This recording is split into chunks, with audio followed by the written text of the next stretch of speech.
Yeah, this is it. Yeah, let's be the place.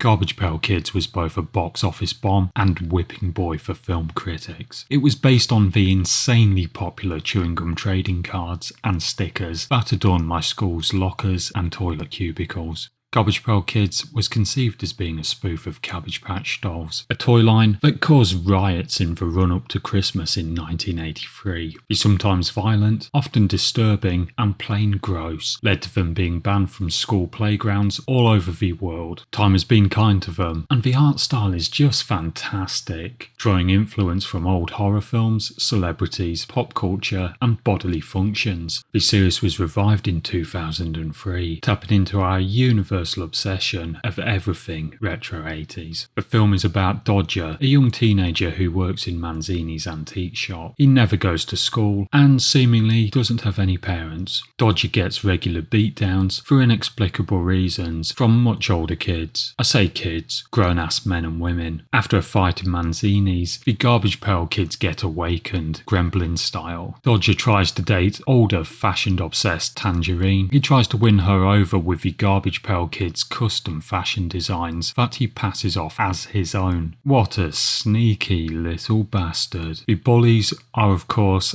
after his ass and rat on the Garbage Pail Kids, leading to their arrest. The film starts off promisingly with a surprisingly well done trading card intro. The Garbage Pail Kids maintain a fittingly cartoonishly cute but grotesque look. We've also got Anthony Newley, who is fantastic as Manzini. With a lot of these kids films, the older characters can look a bit like lecherous, dirty old men. Characters like Mr. Miyagi, Doc Brown, and Willy Wonka get the balance right of eccentricity and fatherly sage. Captain Manzini is no exception, with old school manners and the childlike preoccupation of magic. That's where the good points end. The bullies look a bit cheesy in an 80s way. Maybe at the time they would be menacing to younger viewers, but now look like extras from a bad trauma movie. The bullying acts are also surprisingly mean for a kids film, compared to Home Alone, with the wet bandits being ridiculous, but also believable enough to be ruthless criminals. GPK doesn't get the balance right, as the bullies have none of the charm or humour of Harry and Marv. Another problem is the repetition of jokes that aren't good enough in the first place. Windy Winston never plays his trumpet, which would have been a hoot to anyone under the age of